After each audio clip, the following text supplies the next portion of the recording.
Okay, great. There you go. You're good. Thank you.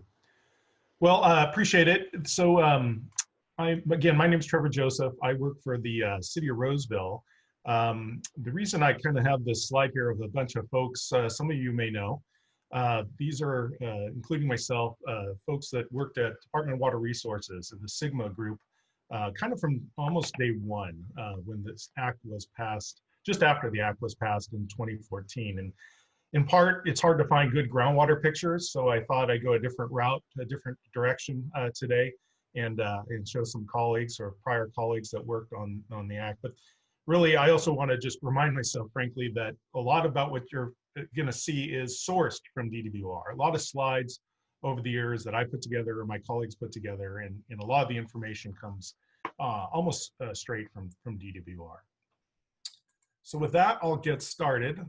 So I thought really, let's start out again, as mentioned, many of you are familiar with the act, and I apologize, this is going to be a lot of common ground or ground that you're aware of, but I did want to cover some of the fundamentals really about the act, GSAs in particular, groundwater sustainability plans, and then the board backstop.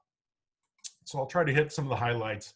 Really, I think it's very important to start out with just an understanding of where SGMA applies. It's a little bit of a misnomer that SGMA applies only in the high and medium priority basins. Actually, the way the act's set up, all basins are subject to SGMA, but the important point is only the high and medium priority basins have to prepare groundwater sustainability plans as shown on the left, or alternatives to those plans. And what happened with the most recent prioritization is a lot of, or essentially a good portion of the adjudicated areas that are in large part exempt from SGMA, areas that we know of in large part in Southern California. It's really hard to see, but kind of shown in gray areas down there, were screened out as high and medium priority basins. It really doesn't affect us here in our area or those that are still subject to develop groundwater sustainability plans, because that's certainly those high and medium priority areas represent, including the adjudicated areas, like 98% of the groundwater use in the state. So it's the vast majority of the groundwater use, and the vast majority of the population are covered by those high and medium priorities and priority areas. And those basins are shown in the kind of orange and red colors, again, on the map on the left. So obviously the Central Valley and a lot of coastal areas need to prepare groundwater sustainability plans. The map on the right denotes the 21 critically overdrafted basins as defined by the Department of Water Resources. Department of Water Resources has defined these many, many years ago, 20 plus years ago, but also updated that list recently to include a few more basins, and I say recently, in the last few years. And the importance here in terms of SGMA is they have slightly different timelines. Agencies in those basins needed to have prepared a plan by January 31st, 2020 of this year. For those other areas that are high and medium, outside those purple areas, those basins have to prepare plans like the basins that are here locally by January 31st, 2022. Again, kind of a lot on this slide, but let me take one item at a time here. I think of these as the guiding principles and really the key information related to the Sustainable Groundwater Management Act. And here's a picture on the left of Governor Brown signing the act, and his quote here that the central feature of these bills, it was essentially 3 bills that made up SGMA, is that groundwater management in California is best accomplished locally. And that spirit of local control and local groundwater management is throughout SGMA, and something that I personally feel is very important to the success of SGMA. And so there's recognition at the state that groundwater really is best managed locally, but if it can't be managed locally, that the state can step in, and I'll describe that more in a subsequent slide. Another key principle really is this idea of sustainability. It's clearly in the title. What's shown here are these little icons. Many of you heard about the 6 deadly sins of SGMA, if you will, and I'll show this on a subsequent slide. But really what it boils down to is that local agencies need to define sustainability as it relates to these 6 sustainability indicators and make sure that they're not undesirable results. Again, there'll be more on what that means. Moving to the timeline, here are some of the major events or milestones in SGMA. Local agencies, if they wanted to form and manage groundwater, continue to manage groundwater, had to identify themselves as groundwater sustainability agencies by June 30th, 2017.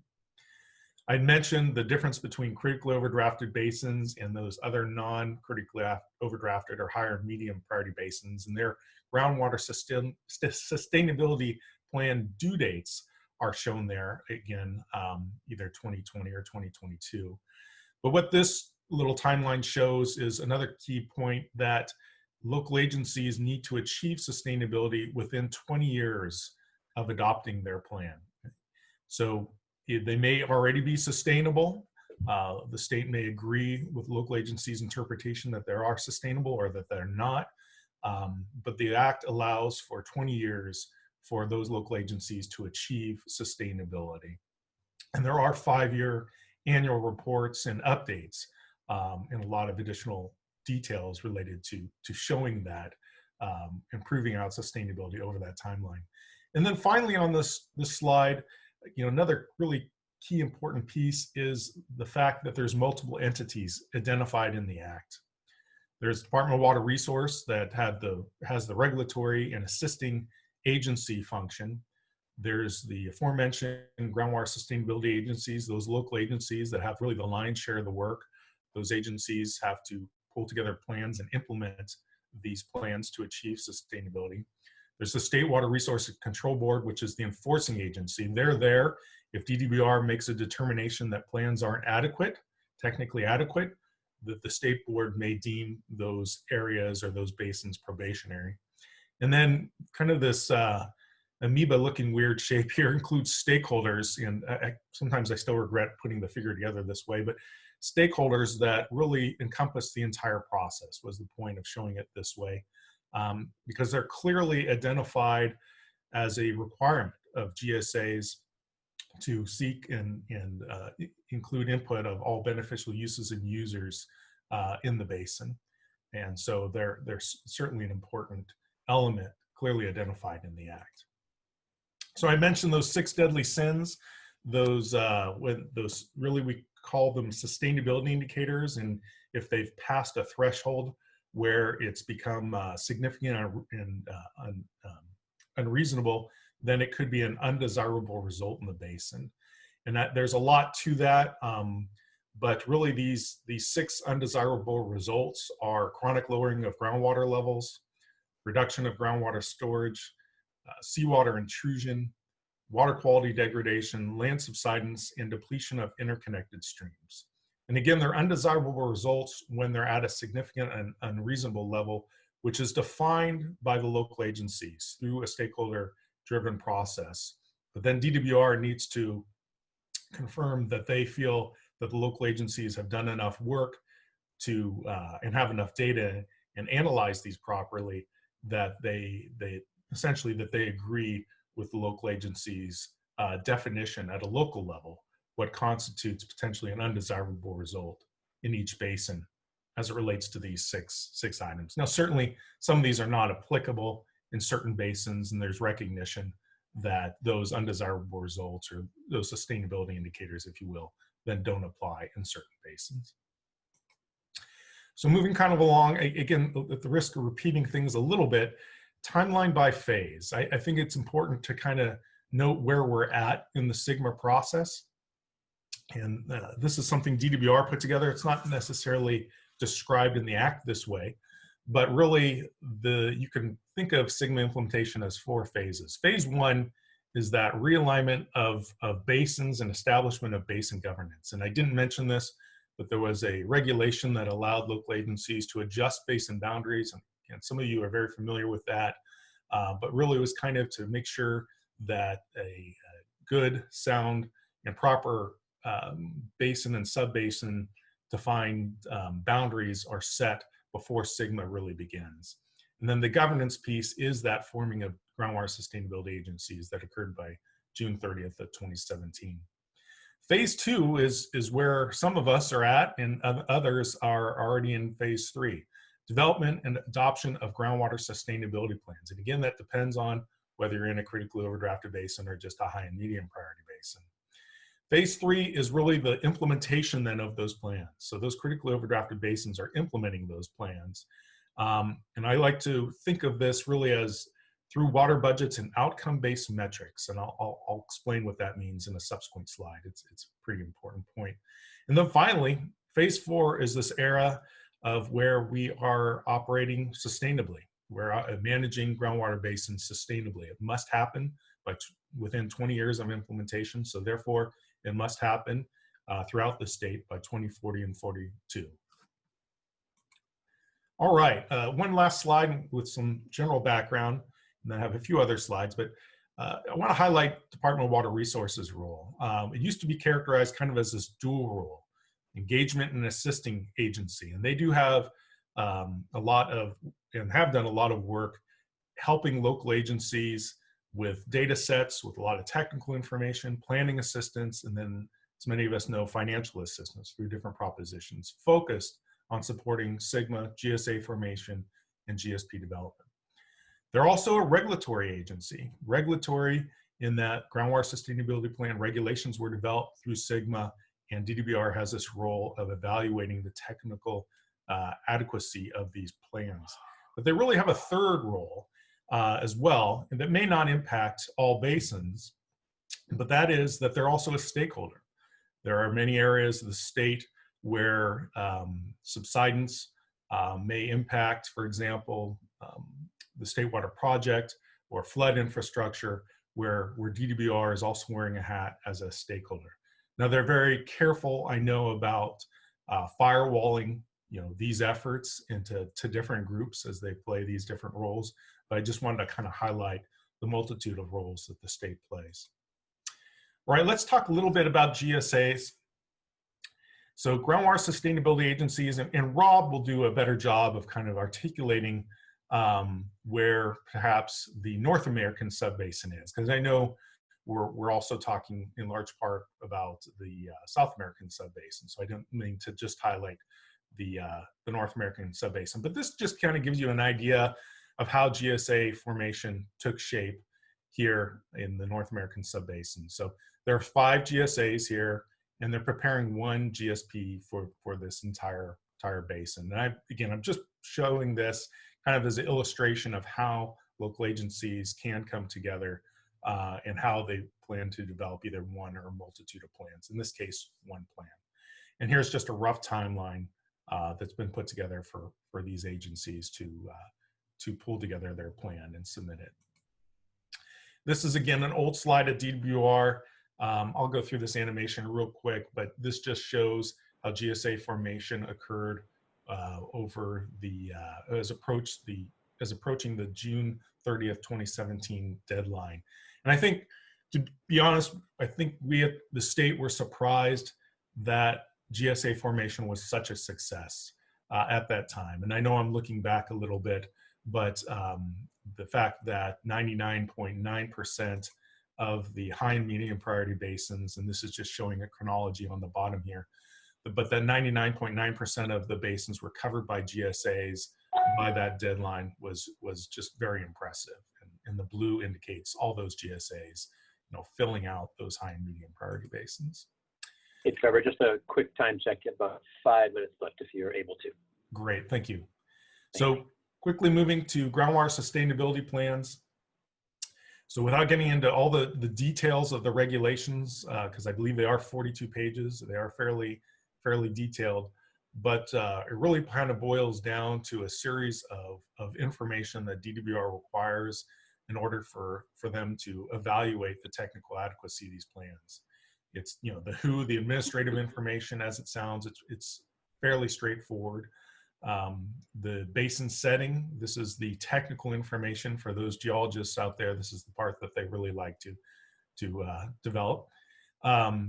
The actual where, the sustainable management criterion. This might be the most important section of the regulations. This is really how local agencies, through stakeholder input, have defined sustainability throughout their basins and how they're going to monitor those conditions over time, including outcome-based metrics, because that's really the definition, is defining different areas in the basin, what water levels, for example, or what other metrics you plan to achieve or maintain. That's critical with defining sustainability. And then finally, what projects and management actions, how will you maintain or achieve sustainability over time? I'll go through this really quickly, but there's a lot of other terms in SGMA: sustainability goal, sustainable groundwater management, sustainable yield, and then undesirable results. I've always looked at this as if you're avoiding undesirable results, you're meeting all of these other requirements. They kind of boil down to this foundation of meeting, not having essentially undesirable results. And again, there's these kind of key terms in the regulations related to minimum thresholds and measurable objectives. And you can think of this as a little ruler with water levels or in a well, and you always need to be above those minimum thresholds to show that you're avoiding undesirable results. And you're really trying to manage the basin at a higher level, maybe a measurable objective. I won't go through this slide. I do want to highlight real quickly maybe one of the more vocal and very important beneficial uses and users in the Sustainable Groundwater Management Act, and that is groundwater dependent ecosystems. Although it's identified really in the Act, I think maybe twice, and in the regulations once, it's certainly very important. And essentially GSAs, if groundwater dependent ecosystems are a beneficial user in the basin, they need to identify where they exist. And what DWR has done is developed a data set, NACOG, natural communities commonly associated with groundwater.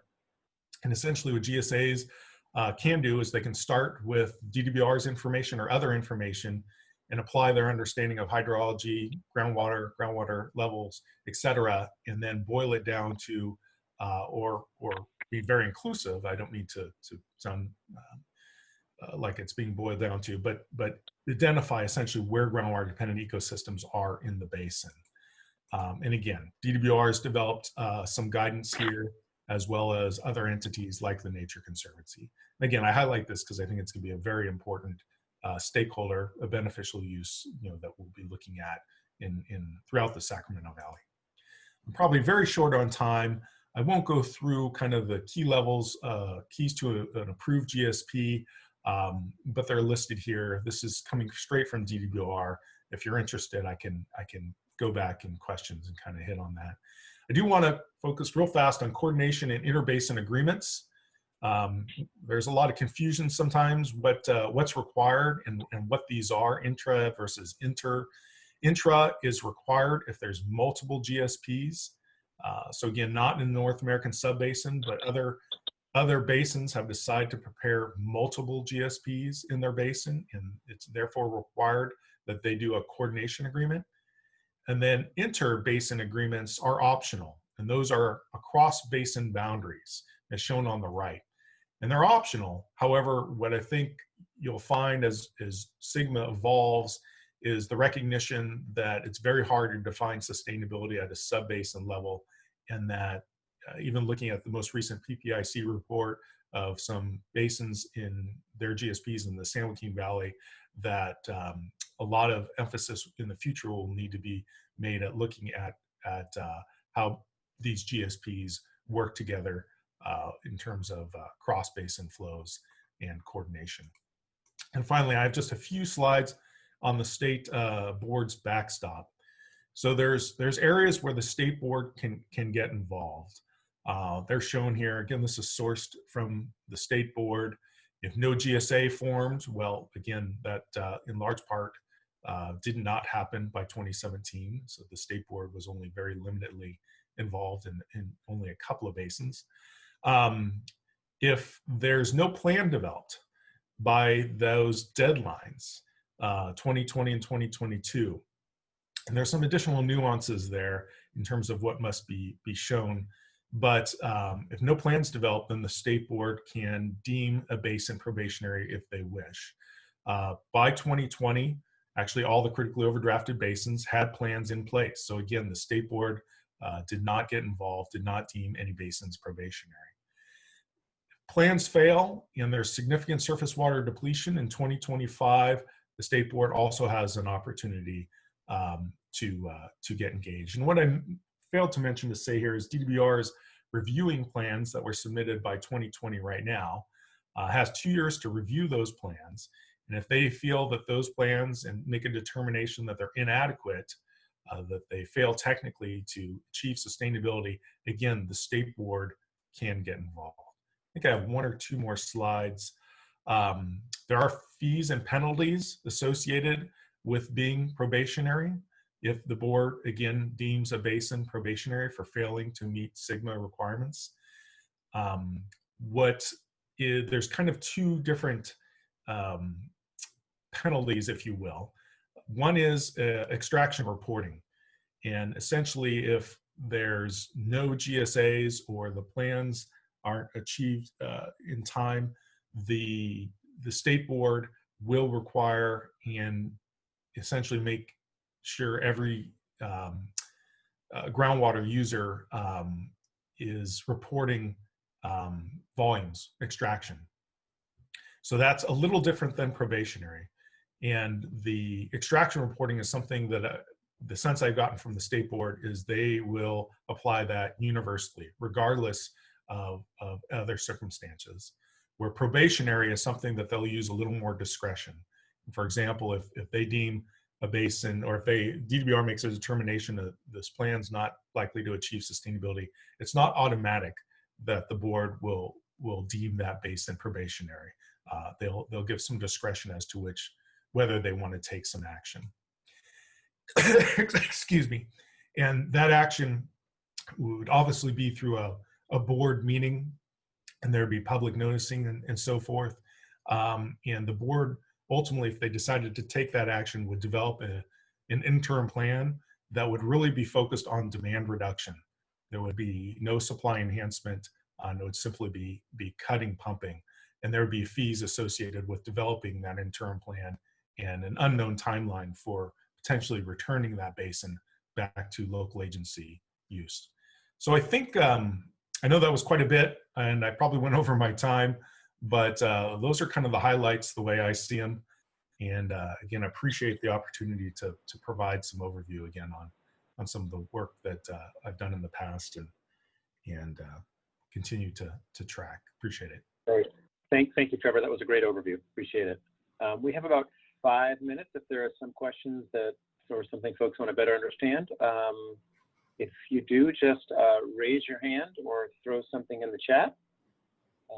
And when I say raise your hand, again, virtual hand, clicking on the participants tab on the bottom, because my screen's not big enough to see everybody at once.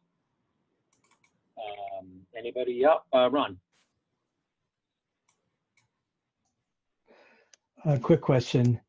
SGMA focuses on undesirable results against a baseline. You didn't. I don't recall you mentioning the baseline year associated with that. And just a hypothetical. Say you're in a closed basin well to the south of us, and you choose to your SGMA plan relies on increasing export or imports from the San Joaquin Delta, and you have 20 years to do that, but in the meantime you're accumulating undesirable results. How do you get back to that baseline, assuming that you have to? Good question, Ron. Yeah, good question, Ron. And I actually failed to mention the first part of your question, which was we called it the baseline or the SGMA benchmark date. And even though that's not what it's called in the Act, but essentially the Act recognizes that January 1st, 2015, the date that SGMA became effective, was a date where GSAs need not, you could look at it perhaps as address undesirable results that occurred before that date. And I'm being loose with my language there. I'm not quoting that exactly, but I appreciate you bringing that up because that's an important point. However, there are situations where local agencies will need to, they're having ongoing undesirable results, and they'll need to address that, and perhaps will improve conditions, in advance of that date. I think if I heard your question correctly, there's, and this is really kind of an advanced question, is essentially the path to sustainability as it's defined in these plans. What's going to be acceptable as it relates to supply enhancement or bringing in supplies, into the basin that may not be realized for years. And I think that I can't say exactly what DWRs, how they're going to handle that, but the challenge has been that they're not going to go on faith that a project may achieve benefits in 20 years. They need to show progress to reaching sustainability now. It can't be shown in their plans year 19 out of 20. That's the year I'm gonna, everything's gonna magically happen and sustainability is going to be reached. There has to be progress being shown. And so if that progress includes bringing in other supplies or demand reduction, that's going to be an important point. Now, again, that's my understanding of how it needs to come together, but there needs to be a path to sustainability because DWR has an obligation to make a determination if this plan is likely to achieve sustainability, and that is a kind of a direct quote. And so that can't be taken lightly. They need to have enough confidence. Thanks, Sustainability against a 2015 or a 2040 deadline? Deadline or baseline? Or baseline. Yeah, so the baseline is a little different than that benchmark date. And, local agencies define that baseline through science, and there are restrictions on how far back and how they define that baseline. And DWR requires that they be inclusive of the hydrology that makes sense to define that baseline. DWR is going to be looking at that closely. Concerns about kind of cherry picking years to define that baseline. That's something that was purposely kind of identified in the GSP regulations to avoid that. So there is some flexibility in how local agencies define that baseline, but I apologize. I was talking about essentially a date where GSAs have obligations to potentially improve conditions or manage conditions. That didn't answer my question, but I'll cede the floor. All right. Maybe we could, if there's more time, Ron, I could try again. And Ron, you can throw something in the chat to Trevor if you want to try to ask that question a bit more specifically. And you could throw it to everybody too, so they can see the answer. I'm going to push us forward just because we do have so many presenters and there's so much to cover. I don't want us to get too far off here, but thank you, Trevor, very much.